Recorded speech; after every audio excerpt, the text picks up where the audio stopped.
Hello আমার দুষ্টু মিষ্টি বন্ধুরা, কেমন আছো তোমরা? আশা করি তোমরা ভালোই আছো। তোমাদের আরও ভালো রাখার জন্য আবারও একটি নতুন গল্প নিয়ে এলাম। আজকের গল্পটি খুবই মজাদার হতে চলেছে। আমি শিওর বলতে পারি গল্পটি শেষ পর্যন্ত শুনলে তোমাদের দাঁড়িয়ে যাবে। তাই ভিডিওটা শুরু থেকে শেষ পর্যন্ত দেখার অনুরোধ রইল। তাহলে কথা না বাড়িয়ে এবার আসল ঘটনা আসি। আমি রাকিবুল ইসলাম রাকিব, সবাই আমায় রাকিব নামেই চিনে। বয়স 25, উচ্চতা 5 ফুট 8 ইঞ্চি। 6 বছর আগে সেনাবাহিনীতে ভর্তি হয়েছি, বর্তমান পোস্টিং হয়ে যশোরে। আমাদের বাড়ি দিনাজপুর। বাড়িতে মা আর ছোট একটা বোন আছে। বাপ শরীফুল ইসলাম অনেক আগে মারা গেছে। আমি তখন ক্লাস 10-এ পড়ি আর ছোট বোনটা 6-এ পড়ে। তখন থেকে মা নিজে সংগ্রাম করে সংসার চালিয়েছে। ঘরে বসে সেলাই মেশিন দিয়ে মানুষের কাপড় বানিয়ে বানিয়ে আমাদের ভরণ পোষণ করেছে। কিছু চাষের জমি ছিল, তা চাষ করে আমাদের সংসার চলত। না তো আমার চাচা কাকারা যেমন হারামি এক মুঠো ভাত তুলে দেওয়ার মানুষ ছিল না। নানা নানি দাদা দাদি অনেক আগেই মারা গেছেন।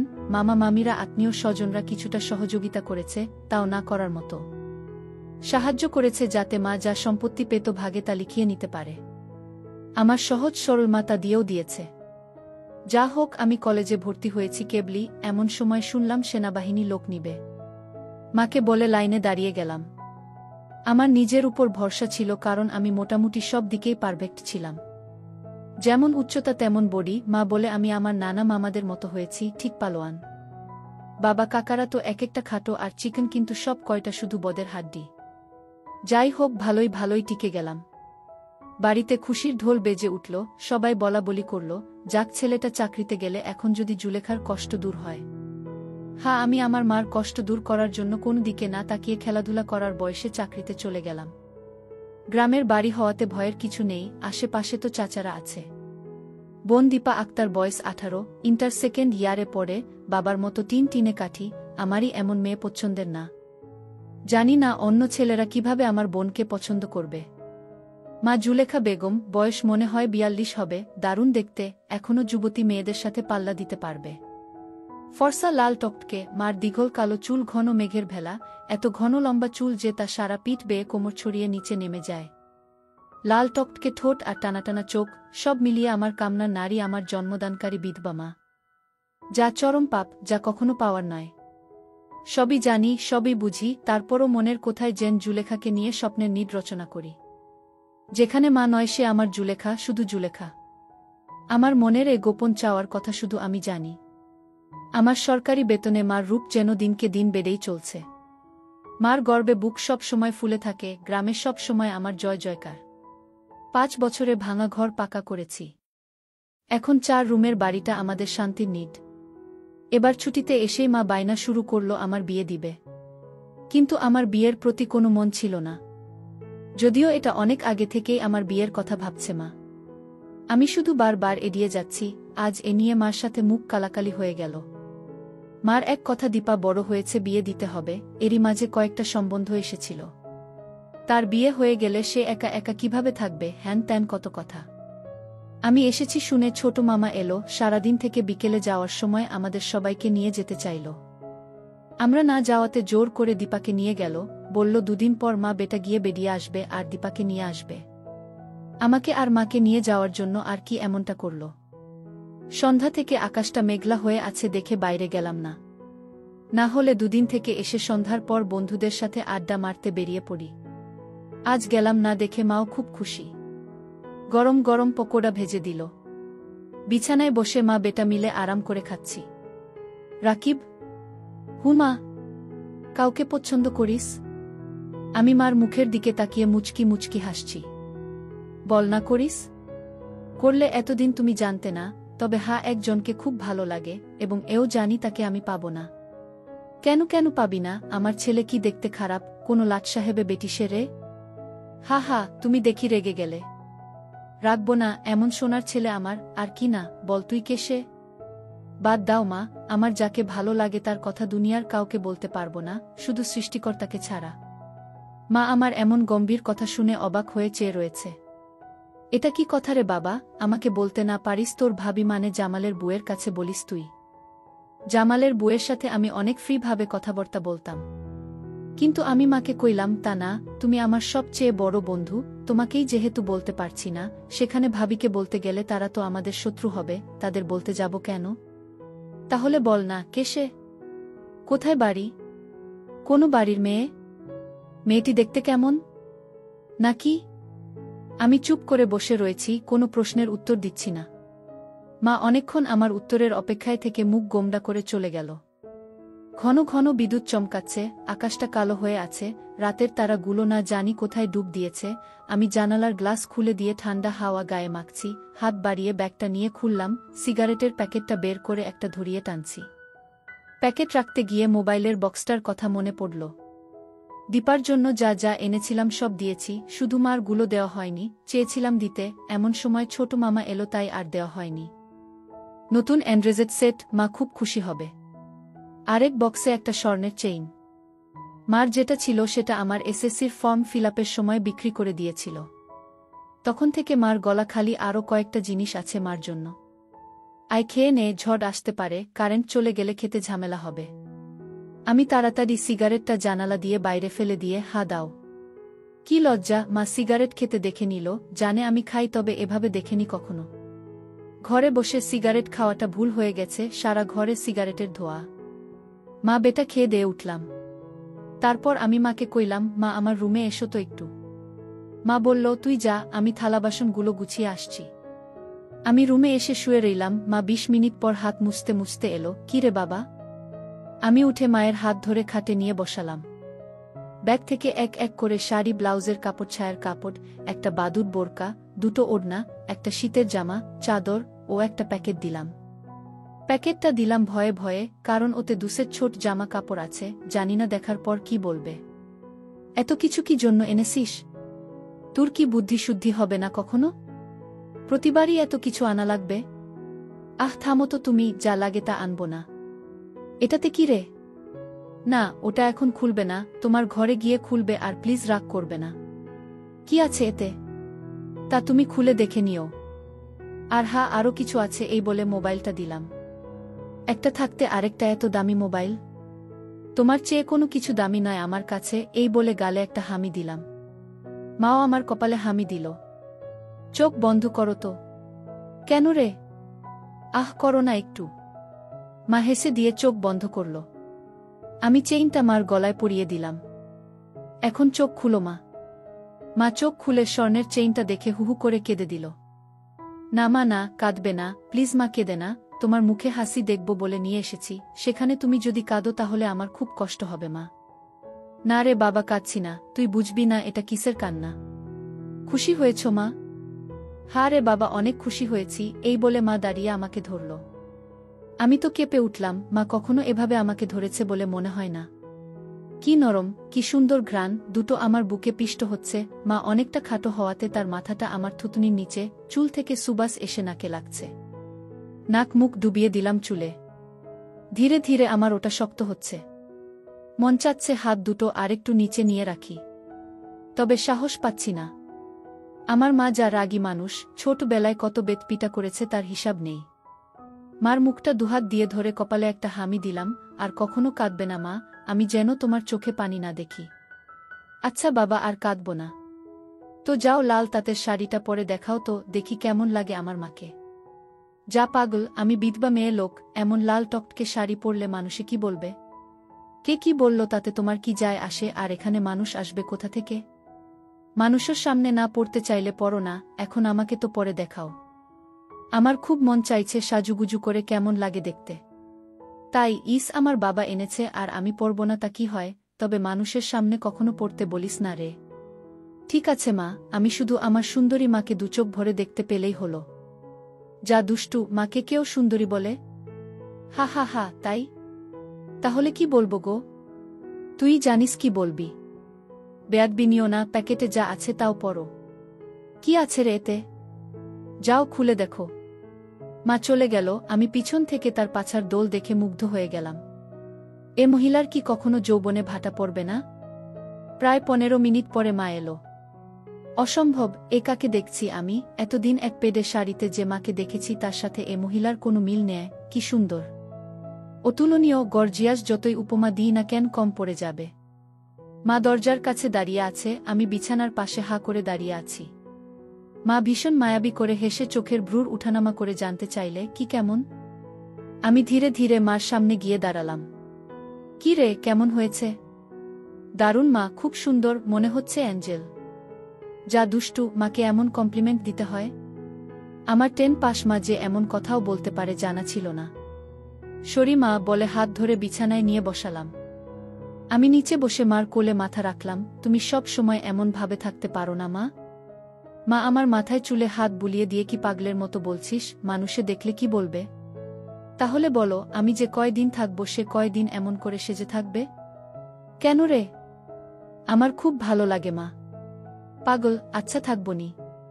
আমি মুখ উঠিয়ে মার মুখের দিকে তাকিয়ে, ওগুলো পড়েছ মা?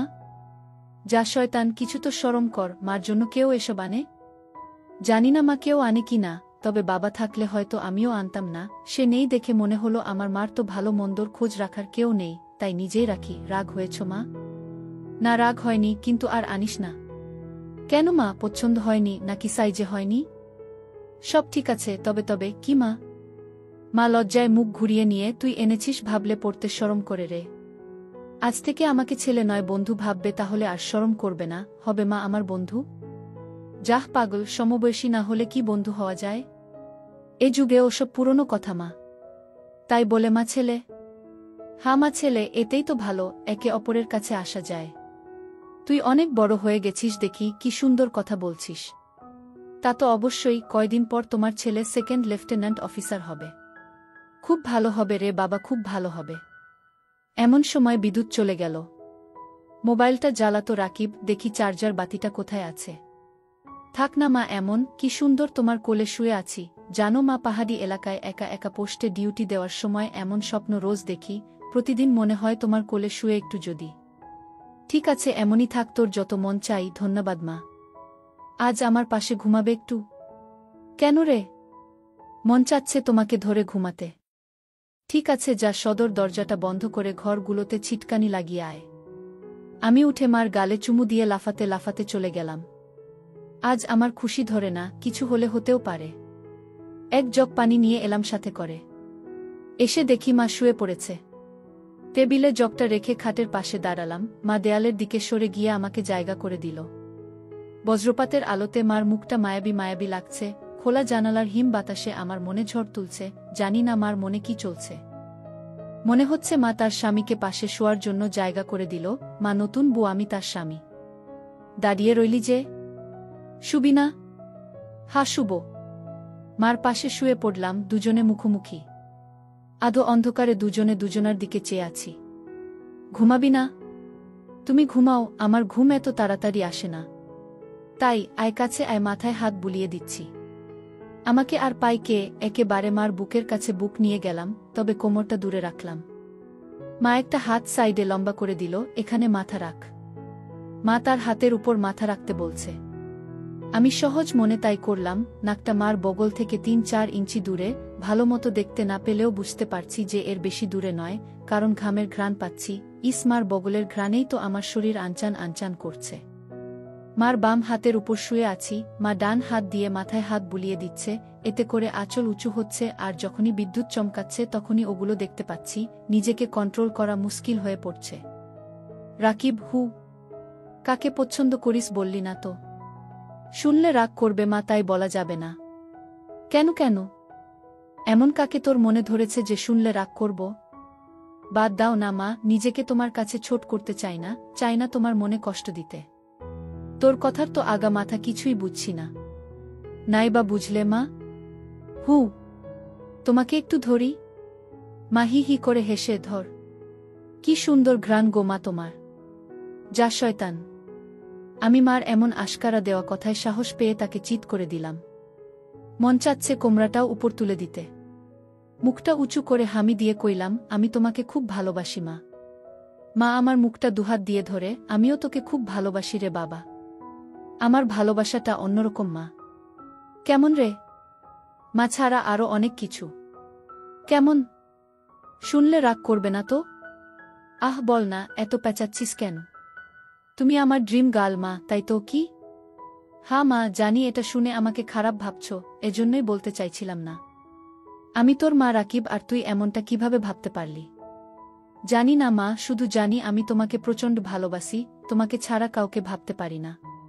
চুপ কর বেয়াদব, এমন কথা বলতে তোর মুখে বাজছে না? সরি মা, এই বলে উপর থেকে উঠে খাট থেকে নেমে পানি খেলাম। মাও বিছানার উপর উঠে বসেছে, বুঝতে পারছি সে অবাক হয়ে আমার দিকে তাকিয়ে আছে। জানালার ধারে গিয়ে দাঁড়ালাম, বৃষ্টি থেমে গেছে, তারপরও আকাশ কালো হয়ে আছে, চাঁদ তারা কোথায় যেন লুকিয়ে গেছে আজ। ঠিক আমার হৃদয়ের মতো চারিদিকে অন্ধকার। এমন সময় কারেন্ট এলো। ঘরটা আলোকিত হয়ে গেল। আমি জানালাটা লাগিয়ে দিলাম, পর্দা ঝুলিয়ে দিয়ে ঘুরে দাঁড়ালাম। মা বিছানার উপর হাঁটুতে মাথা দিয়ে নির্বাক বসে আছে। ফ্যানের হাওয়া মার রেশমি চুলগুলো দোলা দিচ্ছে। মনে হচ্ছে নববধূ বসে আছে। মা মুখ তুলে আমাকে তার দিকে এক মনে তাকিয়ে থাকতে দেখে, এখনে আয়। আমি মার কাছে গেলাম। বস। বসলাম। মা আমার পিঠে হাত বুলিয়ে দিয়ে বলে, এমনটা হয় না বাবা, আমার লক্ষ্মী ছেলে, আমি কিছু মনে করিনি। আমি জানি তোদের বয়সের ছেলেদের ফ্যান্টাসি হয় খালা চাচিরা, তবে মাকে নিয়ে ফ্যান্টাসি রচনা করা একটু বেশি হয়ে যায়। সরি মা। আমার ভোলি ভালি মা যে এতটা বুঝে, এতটা পোক্ত আমার জানাই ছিল না, এত অনেক শেয়ানা। ঠিক আছে, চেষ্টা কর আমার উপর থেকে মনটা সরিয়ে অন্য দিকে নিতে, বিয়েটা করে নে, দেখবি সুন্দরী বউ পেলে মাকে ভুলে যাবি। আমি মাথা নিচু করে পারবো না মা, প্লিজ। নিজের সাথে অনেক লড়াই করেছি, আমি ক্লান্ত মা, কিছুতেই তোমাকে মন থেকে সরাতে পারি না। কেন রে, কি এমন পাস আমার মাঝে? আমি মুখ তুলে মার মুখের দিকে তাকিয়ে কইলাম, জানি না মা, শুধু জানি তুমিই আমার সব, তোমার কথা চিন্তা করলেই আমার কি তোর পাগল হয়ে যায় মা। মা মুচকি হেসে, ও কিছু না, এই জিনিসের প্রতি টান একটু বেশিই হয়, আমি তো বুড়ি হয়ে গেছি, তুই যেমনটা ভাবিস তেমনটা আমি আর নেই। মার এমন কথা শুনে আমি কেঁপে উঠলাম। মা কি ইশারায় আমাকে বুঝালো যে তার জিনিসপত্র আর আগের মতো নেই, দেখলে আমার পছন্দ হবে না? দেখ বাবা, এক এক জনের এক এক জনকে ভালো লাগে, তাই বলে কি তাকেই নিজের করে পেতে হবে এমন কোনো কথা আছে? অন্য কোনো মা হলে এসব কথা শোনার সাথে সাথে চিৎকার চেঁচামেচি করে বাড়ি মাথায় তুলত। আমি কিন্তু তা করছি না, কারণ তুই আমার একমাত্র ছেলে, নাড়ি ছেঁড়া বাঁধন, আমি তোকে অনেক ভালোবাসি। তাই বলছি, আমার ভালোবাসার মর্যাদা রাখতে বিয়ে করে নে বাবা, দেখবি ধীরে ধীরে আমার থেকে মন বুমার দিকে চলে গেছে। ধন্যবাদ মা, তুমি আমার কথা মন দিয়ে শুনেছ এবং যুক্তি দিয়ে ভালো মন্দের বিচার করেছ বলে। তবে লজ্জা না করে বলছি মা, এর আগেও আমি দু একটা মেয়ের সাথে মিশেছি, তারা শুধু সুখ পেয়েছে আমার কাছে, আদর ভালোবাসা একটুও পাইনি আমার কাছ থেকে। এমনকি আমার নিজেরও হয় না যতক্ষণ চোখ বন্ধ করে তোমাকে না ভাবি। যখন বসে মেয়ের জায়গায় তোমাকে কল্পনা করি তখন আমি আর নিজের মাঝে থাকি না, সুখের সাগরে ভেসে যাই, কেবল মাত্র তখনই হয় আমার। তুই তো অনেক দূর এগিয়ে গেছিস তাহলে, আমি অনেক আগে থেকেই বুঝতে পেরেছিলাম যে আজ চোখে লুকিয়ে লুকিয়ে আমাকে দেখিস। ভাবতাম শয়তান ছেলে পুলে, আরেকটু বড় হলে সমবয়সী মেয়েদের সাথে মিশলে ঠিক হয়ে যাবে, কিন্তু এখন দেখছি তা না, তোর দেখি বয়স্ক মহিলাদের ভালো লাগে। এতক্ষণ মার সাথে এত খোলামেলা কথা বলতে পেরে নিজেকে অনেক হালকা লাগছে। সাহস করে মাকে ধরে শুইয়ে দিলাম। মা চুলে হাত বুলিয়ে দিচ্ছে। আমি তাহলে কি করব মা? সেটাই তো ভাবছি। যেটাই ভাবো মা, আমার মতো পরিবর্তন হবে না। মানে কি? মানেটা তুমি ভালো করেই জানো। মার কণ্ঠে এবার সত্যি সত্যি রাগের আওয়াজ পেলাম। তাই বলে সারা জীবন বিয়ে করবি না, নাকি ছেলে হয়ে মাকে বিয়ে করতে চাস? মা যে এমন কথা ঠাস করে বলে বসতে পারে তা আমি চিন্তাই করিনি। আমি কইলাম, বিয়ে না করতে পারলেও তো তুমি আমার হতে পারো। এটা কি মামা বাড়ির আবদার নাকি? ছি ছি রাকিব, এমনটা বলতে তোর মুখে বাঁধল না? তাহলে সারা জীবন ছেলেকে এভাবেই দেখতে পাবে মা, তোমার এই রাকিব কখনো বিয়ে করবে না। মার চোখে জল টলমল করছে, আমি হাত দিয়ে তা মুছিয়ে দিলাম। আমি তো এমন কিছু করিনি মা, তাহলে তুমি কাঁদছো কেন? আমরা দুজন জাস্ট আলাপ করছি। মা অনেকক্ষণ চুপ থেকে, শুন বাবা, লজ্জা শরমের মাথা খেয়ে বলছি, তোর কষ্ট আমি দেখতে পারবো না। আর বয়স্ক মহিলাদের কাপড় চোপড়ের উপর থেকেই কেবল ভালো লাগে, খুললে নয়। তুই যদি চাস তাহলে আমাকে সেভাবে একবার দেখে নে, তাও তুই মতো পরিবর্তন কর। তবে শুধু দেখতে পাবি, কিছু করতে পারবি না। মার মুখে এমন কথা শুনে আমি আর দুনিয়াতে নেই। বল রাজি? আর যদি আমি দেখে আরো বেশি আকর্ষণ অনুভব করি তাহলে? আমি বলতে চেয়েছি যে আজ আমাকে দেখ, আর আগেও তো তুই অন্যদের দেখেছিস, তাহলেই তফাৎটা বুঝতে পারবি। আমার মনে হচ্ছে আমার মতো মার মনের ভিতরেও কিছু আছে, নয়তো দেখার কথা আমি তো কিছু বলিনি। মা নিজ থেকে দেখতে দিতে চাইছে যে। রাজি? হ্যাঁ রাজি। যা বড় লাইটটা বন্ধ করে ছোট লাইটটা জ্বালিয়ে আয়। মনে মনে ভাবলাম কি সৌভাগ্য, আজ তো আমার পোয়া 12 লেগে গেছে। নীল বাতিটা জ্বালিয়ে খাটের পাশে দাঁড়িয়ে রইলাম। মাও উঠে দাঁড়াল। ধন্যবাদ মা আমার স্বপ্ন পূরণ করার জন্য। তোর জন্য আমি সব পারি রে, শুধু কথাদের সব দেখে নিয়ে মাকে ভুলে যাবি না তো, বা ভুল বুঝবি না তো? কি বলছো মা, তুমি আমার মা, আমার স্বপ্নের রানী, আমার ফ্যান্টাসির জগৎ, সব কিছুই তুমি। তোমাকে ভুলে গেলে তো নিজেকেই ভুলে যাওয়া হয়।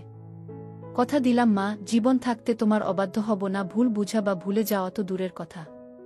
আমি কইলাম, কিছু মনে করো না মা, আমি কি ছুঁয়ে দেখতে পারবো? মা আমার চোখের দিকে তাকিয়ে, আমি তোর মা রাকিব। হ্যাঁ মা, তুমি আমার মা এবং আমার রানীও। আমার আবদার শুনে মা শেষ পর্যন্ত রাজি হয়ে গেল। তারপর মা বলল, আমি তোর সব আশা পূরণ করব, তবে একথা পৃথিবীর কেউ যেন জানতে না পারে। আমি কইলাম, ঠিক আছে মা, একথা শুধু তুমি আর আমি ছাড়া পৃথিবীর কেউ জানতে পারবে না। মা আমার কথা শুনে বিশ্বাস করলেন এবং আমার সব আশা পূরণ করল। কিন্তু আজ আমি তোমাদের সব সত্য কথা বলে দিলাম, কিন্তু এসব সত্য কথা কেউ কাউকে কখনোই বলে না। প্লিজ বন্ধুরা, গল্পটি ভালো লাগলে জোনাকি ব্লগ চ্যানেলটি সাবস্ক্রাইব করে দিও।